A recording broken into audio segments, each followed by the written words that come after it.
Bem-vindos a mais um podcast da Rede Energia, a sua escola prática para o mercado. Eu sou a Fabiola Sena, host desse podcast e uma das cofundadoras da Rede Energia. Hoje nós vamos conversar sobre contratos EPC com a Heloísa Scaramucci, que é sócia no Scaramucci Gentil Advogados. Mas antes de passar a palavra para a Elo se apresentar, nós vamos passar algumas informações sobre a nossa escola. A Rede Energia é a escola de formação contínua para carreiras que precisam compreender tudo sobre mercado e regulação de energia, nos segmentos de geração, comercialização, transmissão e distribuição. A Rede possui 3 produtos de capacitação: a assinatura anual, cursos avulsos com experts do mercado e cursos em company. Te convidamos a seguir a Rede Energia na sua plataforma de streaming de podcast favorita, mas também no LinkedIn, Instagram e no Telegram para ficar por dentro de todo o nosso conteúdo disponibilizado gratuitamente. Tudo isso você encontra no site da Rede, redenergia.net. Lembrando que hoje, abril de 2023, nossa assinatura anual está com mais de 180 horas e todos os meses novos conteúdos são incluídos. Depois desse pequeno comercial, Elo, por favor, se apresente e na sequência a gente já começa o nosso bate-papo.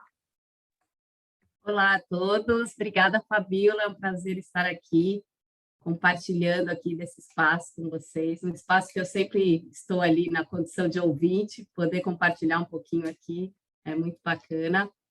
Bom, eu sou advogada, comecei no setor elétrico em 98, num escritório grande, no Tozini Freire, e na época das privatizações. Então, comecei a fazer auditoria de várias grandes empresas que estavam para ser privatizadas, e inclusive CESP, por exemplo, foi a minha primeira grande auditoria, e a partir daí segui a vida profissional toda nesse tema aí de estruturação de projetos no setor elétrico. Elo, super obrigada, primeiro pela audiência e aqui pela presença, né? Tá do outro lado hoje aqui, é muito bacana. Tem várias pessoas que vêm aqui falar no nosso podcast que também costumam ouvir. A gente fica super feliz porque são pessoas que a gente admira, né? Então, ter vocês pertinho da gente é super especial. Então, agradeço a sua presença e já vou começar pedindo para você explicar, afinal, o que são os tais contratos EPC?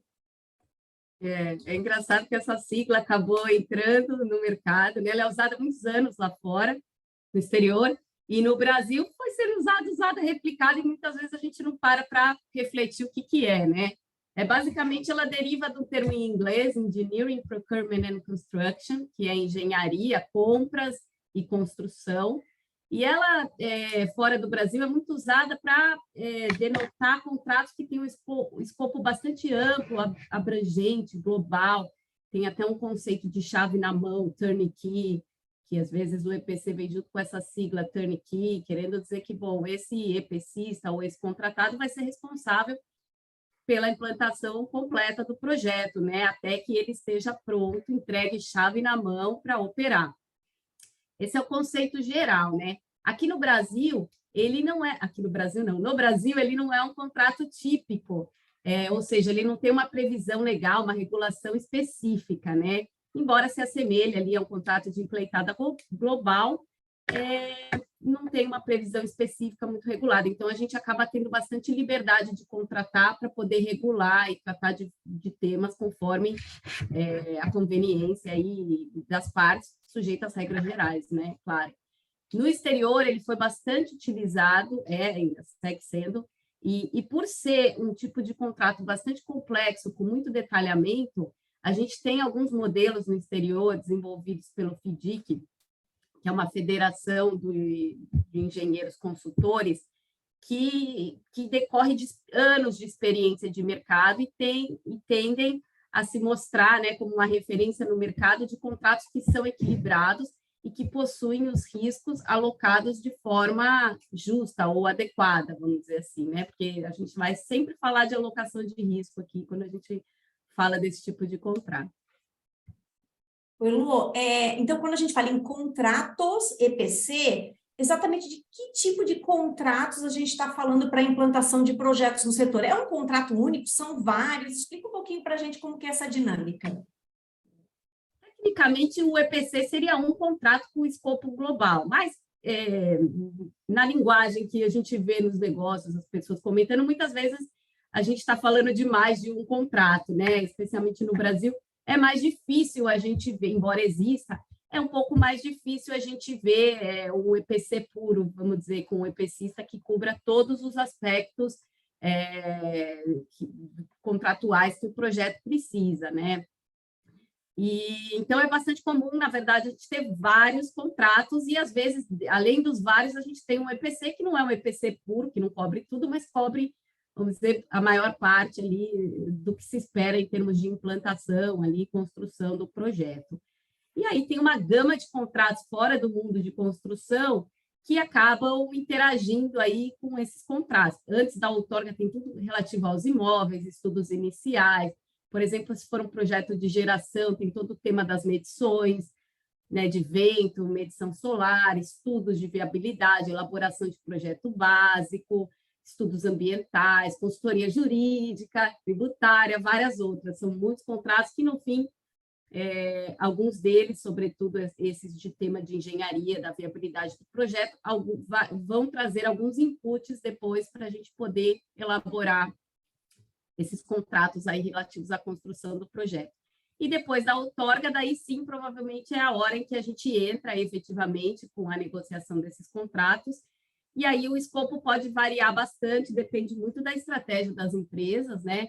Mas a gente tem geralmente um escopo de revisar o projeto básico, elaborar o projeto mais detalhado, né? O projeto executivo, tem todo um tema de servidões de passagem, terraplanagem, supressão de vegetação, compra dos equipamentos principais daquele projeto, transporte, instalação, construção civil, montagem, engenharia do proprietário, que é a empresa que vai fazer todo o acompanhamento do lado do desenvolvedor do projeto, consultorias, tem uma gama de contratos e escopos. E boa parte desses escopos é comum a gente tentar agregar, se não tudo, né, como eu comentei, uma gama grande num determinado contratado, até para fins de minimização de riscos, né, e de interfaces com muitos contratados. Nossa, Lu, então cada atividade dessa que você falou que ela é contratada, pelo menos tem um contrato para cada atividade. Lógico, você não vai contratar, né, alguém para fazer uma terraplanagem sem ter um contrato e faça ali todo o regramento daquela relação, né? Então, para quem acha que o setor elétrico não é um setor de advogados, olha, você está muito enganado, é um setor intensivo em advogados, realmente é impressionante, não é só um setor técnico, né? Tudo isso requer estruturar essas relações, muito interessante, muito interessante. Aí vem uma pergunta. A beleza é que não é só de advogado, ela é multidisciplinar, porque tem uma complexidade grande de tantos temas tão técnicos e específicos que a gente acaba sempre trabalhando com uma equipe maior, o que eu acho super bacana, na verdade. Certamente, a gente sempre fala, né? Justamente até a Rede Energia tem essa preocupação de mostrar a multidisciplinaridade de todos os temas que a gente toca dentro do setor. E aí você falou sobre riscos, né? Você falou de balanceamento de riscos, né? Alguma coisa de ser algo justo. E aí, assim, quando você está estruturando essa contratação, dessa construção, o que deve ser considerado para evitar dor de cabeça lá na frente? Tem, assim, alguma receitinha de bolo, checklist? São vários fatores que precisam ser considerados, né? Porque num projeto do setor elétrico, né? Vamos pensar que num projeto, mesmo os de menor porte também tem, mas vamos pensar que num de maior porte, né? A gente tem vários atores, ou como se gosta de falar aqui, vários stakeholders do projeto, e que cada um impõe requisitos específicos, né? Então, a gente tem, em primeiro lugar, o poder concedente, né? Quem outorga a autorização, a concessão. E aí, essa concessão ou autorização tem uma série de características e requisitos técnicos que devem ser observados e que vão ter que estar refletidos de alguma forma nos contratos, né, da construção. A gente tem um cronograma que o projeto tem que ser implementado, também é mais um input para os contratos de construção, porque não dá para se fugir muito do cronograma que o regulador impõe, né, sob pena de estar sujeito a penalidades.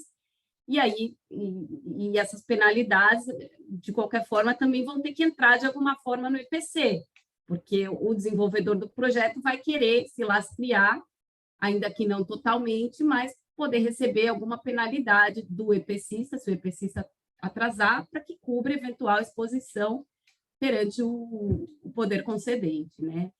Aí tem os temas de exclusão de responsabilidade, como força maior e outras questões que podem já decorrer da outorga, né? E que, de alguma forma, é possível se negociar e repassar na cadeia, nos contratos de construção. E tem também uma série de questões relativas à interface com outros agentes do setor elétrico, né?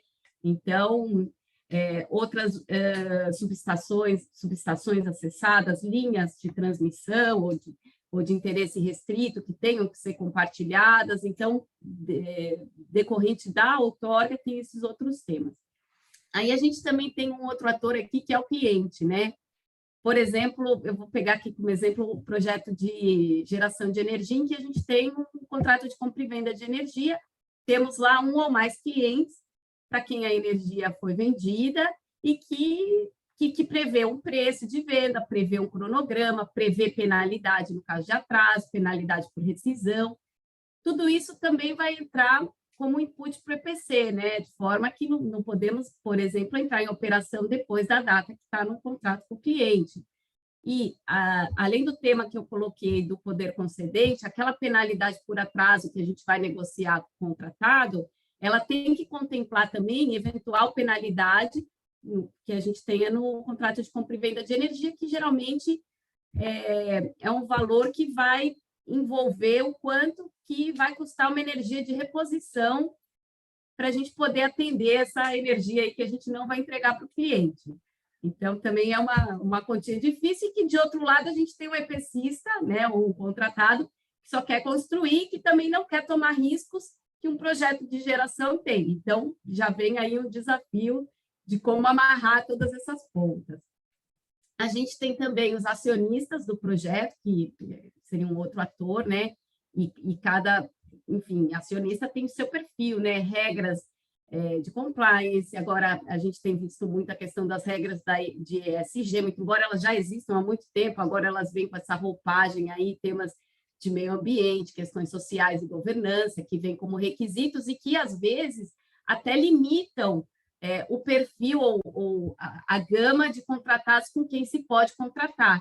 Tem muita empresa que entra em alguma concorrência e, por alguma razão de compliance, acaba não conseguindo seguir. Então, vão ficando menos empresas aí para negociação. A gente tem também os financiadores, né? E que também costumam agregar alguma complexidade na estruturação dos contratos, porque existem requisitos bastante específicos. Por exemplo, tem temas ligados a índice de nacionalização, determinados componentes que têm que ser produzidos no Brasil para se obter aquela linha de crédito, e por vezes não é possível, né, dadas as condições de mercado ou a questão do preço pelo qual foi vendida a energia ou a margem que se tem para conseguir negociar. Então, esses requisitos também acabam contando bastante ali nos contratos. Tem uma série de temas que a gente também tem que prever nos contratos de construção para viabilizar a atuação dos financiadores, né? Especialmente no caso de inadimplemento, a gente tem o tema de step-in, dos financiadores poderem assumir o contrato, questões de garantia. Então, a gente também tem que amarrar essa pontinha. A gente tem um outro ator que seriam os fornecedores, e aí eu acabei já falando um pouquinho, né, desse tema de ver qual que é o perfil, disponibilidade, preço, localização, se atende a esses requisitos todos que a gente falou de acionista, de bancos, de compliance ou não. Tem toda uma questão de analisar a solidez financeira, né, e experiência desses fornecedores, que tipo de garantia eles conseguem entregar para o projeto, que tipos de seguros, porque, além de, enfim, ter todas as pontas amarradas, se algo der errado, como a gente vai garantir que iremos receber aqueles valores, né? E esse tema também é um tema que passa pelos requisitos dos bancos, que querem ver a estrutura, o pacote de garantias, como se chama, e os seguros que foram contratados para minimizar eventuais riscos que a própria SPE, que também, às vezes, tem fatores que são levados em consideração, por exemplo, qual estrutura é essa empresa, que a SPE é a Sociedade de Propósito Específico, que geralmente é constituída para desenvolver um projeto. Que tipo de recurso interno ela tem, em termos de pessoal, e qualificações mesmo, porque, por vezes, você quer fazer uma estrutura contratual, mas a empresa não tem um time para poder administrar e atuar naquela estrutura contratual.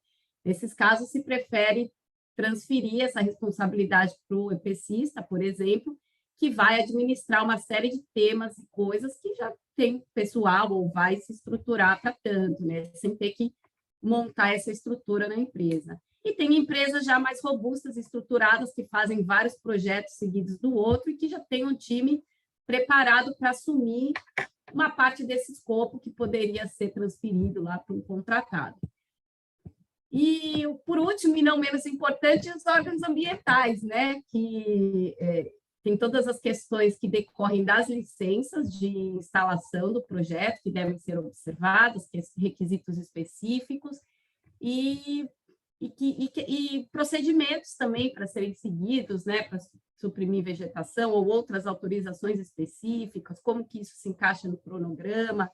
Então, todos esses temas aí, de certa forma, impactam mais ou menos, né, na estruturação do projeto e nessa organização em um ou mais, em diferentes contratos. Olha, Elô, é impressionante, né? Como para realmente um projeto ficar de pé, precisa estar tudo muito redondinho, né? Todas essas pontinhas bem amarradas. Você falou muitas vezes em EPCista, só para a nossa audiência saber. O EPCista é aquele que vai construir, ele vai colocar a usina de pé, por exemplo, se for uma usina eólica, ele vai chegar e colocar lá o narizinho da turbina, vai até o final, como que, só para a gente ter nesses limites. Tá. O EPCista, a gente usa esse termo, geralmente, quando é de um contrato EPC com um escopo maior, né? Ainda que não seja um contrato EPC total, em que o EPCista, ou contratado, né? Seria um sinônimo de contratado, que vai fazer todo o escopo, até o chave na mão lá para entregar bonitinho, seria essa figura que eu estou usando aqui. Mas, por vezes, é a pessoa que vai fazer a maior integração. Se não for um EPCista, é aquele que vai integrar os diversos fornecimentos e colocar tudo para funcionar lá nos testes, comissionamento, tudo que é necessário pré-operação comercial. Super responsabilidade. Elô, e para a gente saber, existem alguns modelos, algumas estruturas típicas usadas nesses contratos EPC? Acho que você já falou do turnkey, né? Mas tem outros, como que funciona? Tem o turnkey, né, que eu comentei. Falando só mais um pouquinho dele, seria um escopo mais global, né? O que acaba acontecendo nesse tipo de contrato? A empresa que está contratando acaba tendo um pouco menos de flexibilidade, porque ela não vai fazer uma administração e alterações de detalhes tão de perto, porque o EPCista falou, ok, fechamos esse escopo global, agora deixa comigo que eu vou atrás. Claro que tem alguns limites ou alguns requisitos e procedimentos que dá para colocar no contrato, mas a ideia é que o EPCista, como ele está assumindo um risco bastante grande, ele também quer ter algum nível de flexibilidade para poder atuar e mitigar os próprios riscos ali que ele está assumindo, né? E aí eu até comentei, né, que tem menos demanda interna na empresa contratante, porque o EPCista assumiu muitas responsabilidades, então não tem essa atuação tão próxima. E existe uma tendência a ter um preço maior, né? Claro, mais risco que está sendo assumido, é normal que se tenha um preço maior. O que acaba acontecendo muito nos EPCs, eu acabei não falando ali em cima que um dos atores que a gente tem, que na verdade seria praticamente um acionista, um sócio de todos, que é o fisco, né?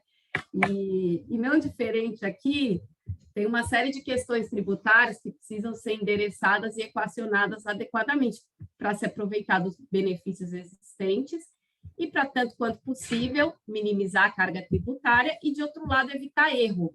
Existem zonas cinzentas de fornecimento de equipamento instalado e montado, ICMS, ou se só a instalação separada, ISS. Tem uma série de questões e detalhezinhos do mundo tributário que a gente também tem que tomar esse cuidado aqui. E aí, no EPC, o que acaba acontecendo? O EPCista contrata tudo e existem várias discussões e formas de se criar a possibilidade de alguns subcontratados de valores mais relevantes fazerem um faturamento direto para a empresa do projeto, de forma a garantir os benefícios fiscais e toda essa redução da cadeia. E aí, falando dos vários outros contratos, né? É bastante comum a gente ter contratos separados para equipamentos específicos. Por exemplo, vou dar um exemplo de solar, né? A gente tem um contrato de módulo, contrato de tracker, contrato de inversor, temos o integrador. Então, é bastante comum porque são equipamentos com valor expressivo e que, por vezes, sai mais vantajoso, vamos dizer assim, fazer essa negociação direta com o fornecedor para condições financeiras, condições de garantia técnica. Existe uma maior flexibilidade, né, de se conseguir negociar com cada fornecedor o que funciona melhor para o projeto, considerando aqueles diferentes requisitos que eu coloquei lá em cima, né? Inclusive temas de financiamento para garantir nacionalização de um ou outro, que não necessariamente precisa ser um equipamento local. Esse tipo de flexibilidade costuma ser bastante bem-vindo. E, de outro lado, do lado da empresa do projeto, existe uma pulverização do risco, que não está concentrado numa empresa só, num EPCista único. Temos vários contratados, vários fornecedores, e, de outro lado, temos várias interfaces também para serem administradas, que acaba trazendo esse risco um pouco mais acentuado para a empresa do projeto de administrar esses vários contratos, e vai ter uma demanda interna da equipe interna maior, né? São vários contratados e contratos para administrar. O Elo, a gente falou o turn key, né, para a nossa audiência saber, o turn é de girar, né, key é chave, então realmente é aquele projeto que você recebe, em tese, né, você recebe só a chave no final para ir rodando o projeto, né, então digamos, é um sonho, né, não é bem assim, né, você só não recebe a chave, mas enfim, você tem que se envolver ao longo do projeto justamente por essas interfaces que você comentou, né. Sim, é a chave na mão, o sonho da casa própria, né? Recebeu, mas não tem a chave. Sonho da usina própria, né? Da usina própria, é.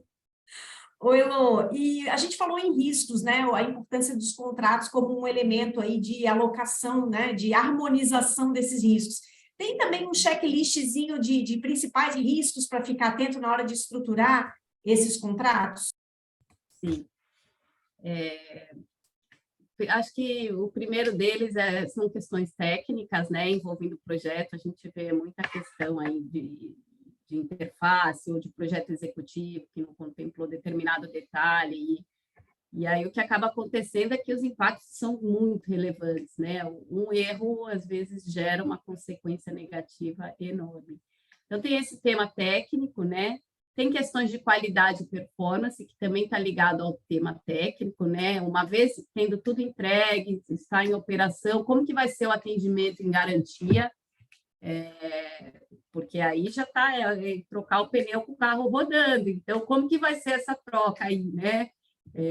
Tem que ser a mais suave possível, de preferência com o pneu ali já à disposição para ser substituído. Nem sempre é assim, claro, mas esse tema costuma ser bastante sensível, porque impacta bastante a margem do projeto ali, especialmente nos primeiros anos em equipamento, enfim, como aquele conjunto de equipamentos vai funcionar em conjunto. A gente tem muita tecnologia nova também sendo utilizada, né, aí, sobretudo no caso das renováveis, e a falta de um histórico muito robusto. Às vezes existe histórico fora do país, mas menos no Brasil. Muita coisa, de certa forma, sendo tropicalizada e utilizada com diferentes materiais, equipamentos e tal. Então, todo esse tema é bastante sensível. As interfaces que eu acabei comentando, atrasos de cronograma, né, que a gente tem lá os stakeholders, os atores que eu comentei, o poder concedente, o nosso comprador de energia, que estão lá aguardando. No caso de geração, eu acabei falando muito de geração, mas é similar com transmissão também e outros projetos do setor. Então, portanto, essas penalidades, né, e que acabam cobrindo os atrasos. A ideia também dessas penalidades, quando a gente tem vários contratos com escopos diferentes, a ideia das penalidades de atraso é também poder ter uma ferramenta para o dono da obra poder pagar change order ou ordens de alteração que outros contratados venham apresentar por conta de um atraso de um outro contratado.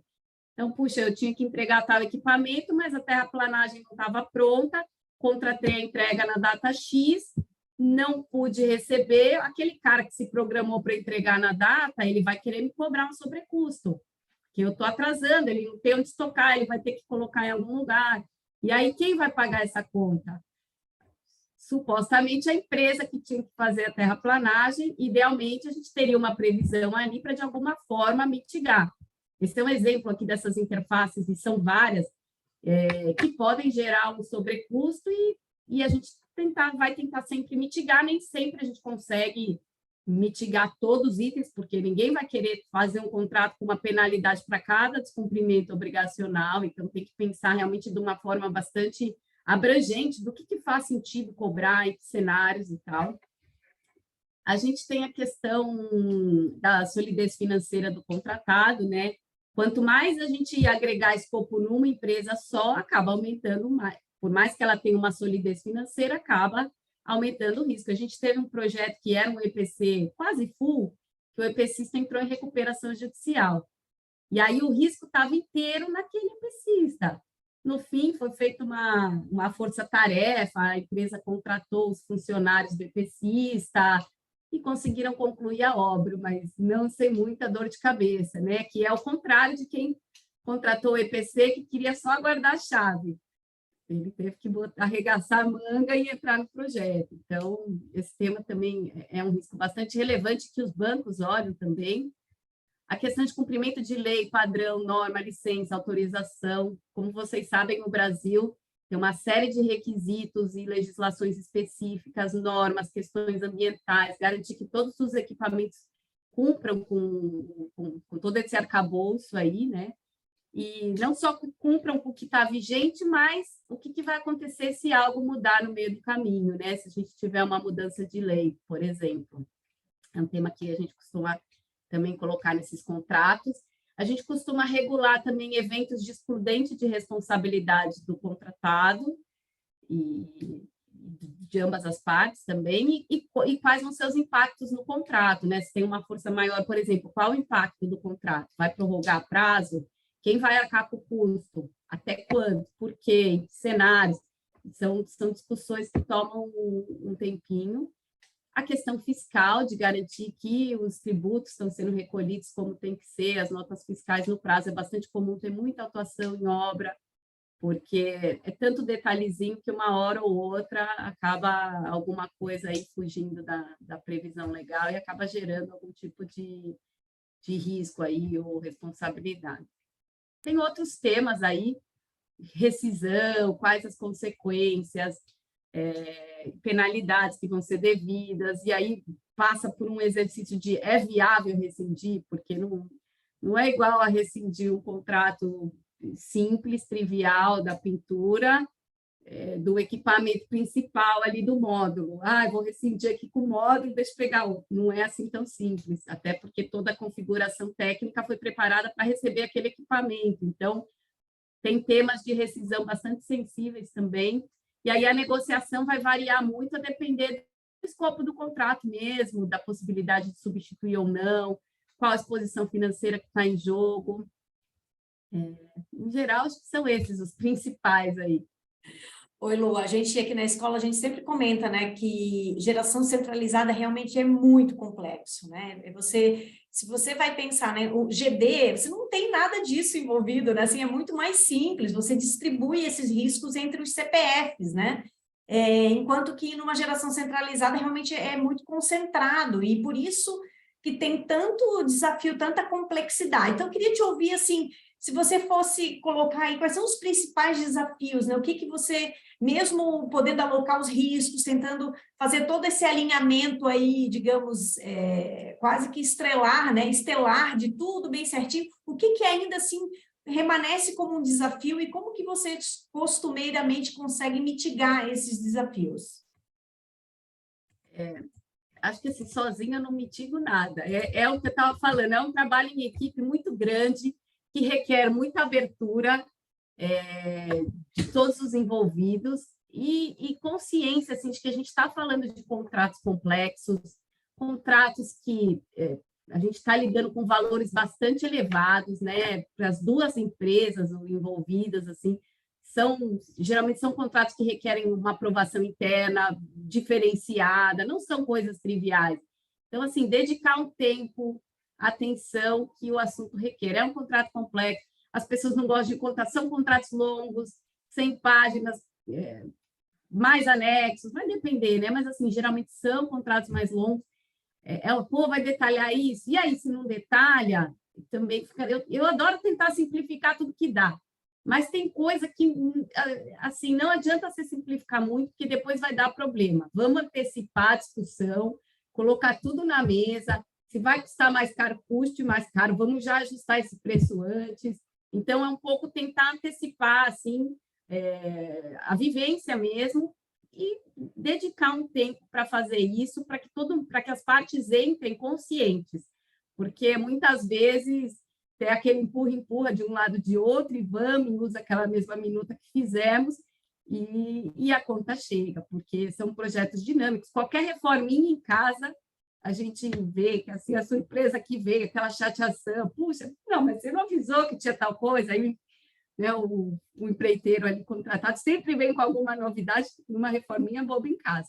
Você imagina num projeto desse porte. Então, assim, não subestimar, e essa coisa de que é um trabalho multidisciplinar, muitas áreas envolvidas, tem os advogados, tem engenheiro, às vezes até dentro do time técnico dos engenheiros tem diferentes habilidades, né, ou especializações para temas diversos, assim como os advogados, tem às vezes o grupo para discutir a questão fiscal, aí vai o time fiscal, o contratual, então assim, é uma coisa multidisciplinar, toma um tempinho, e outro tema também que costuma tomar bastante tempo é a questão das muitas jurisdições envolvidas, né, porque em geral, são contratos bastante internacionais também, ou que envolvam empresas que são subsidiárias de empresas internacionais.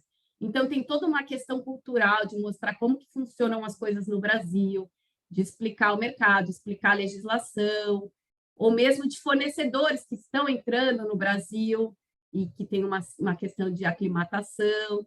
Essas questões acabam impactando bastante. E, assim, ter um prazo maior melhor, né? Mas sabemos, como você falou, tem lá, na centralizada, tem o poder concedente e o comprador de energia ali com seu prazo, que eles não estão interessados em saber desses problemas todos, eles querem o projeto ali de pé. Eu acho que seria isso. Muito bom, Elô. A gente já está no finzinho aqui, mas antes de dar minhas últimas palavras, eu queria falar o seguinte: a Elô, ela é coautora com o Eduardo Tobias, que já esteve aqui no nosso podcast, de um livro que está disponível na Amazon, chama Análise de Investimentos em Projetos de Energia Solar Fotovoltaica, Geração Centralizada. Então, quem tiver interesse, é um livro bem denso, bem completo. Eu ganhei de presente o meu da Elô, agradeço novamente, Elô. Então, é muito bom. Acho que lá também dá uma visão bem completa, né, de todas essas múltiplas relações que envolvem, claro, especificamente solar fotovoltaica, mas muito dali dá para a gente usar para outros tipos de usinas, né? Então, não deixem de prestigiar aí Elô e o Eduardo Tobias. Então, Elô, agora já realmente estamos no nosso finalzinho. Eu queria te agradecer demais pela presença. Volte sempre que você quiser. A nossa escola está super de portas abertas para você. E eu queria deixar um espaço final para você deixar um recadinho, alguma coisa aí que faltou falar. Obrigada, Fabíola. É um prazer imenso. Eu que agradeço o convite.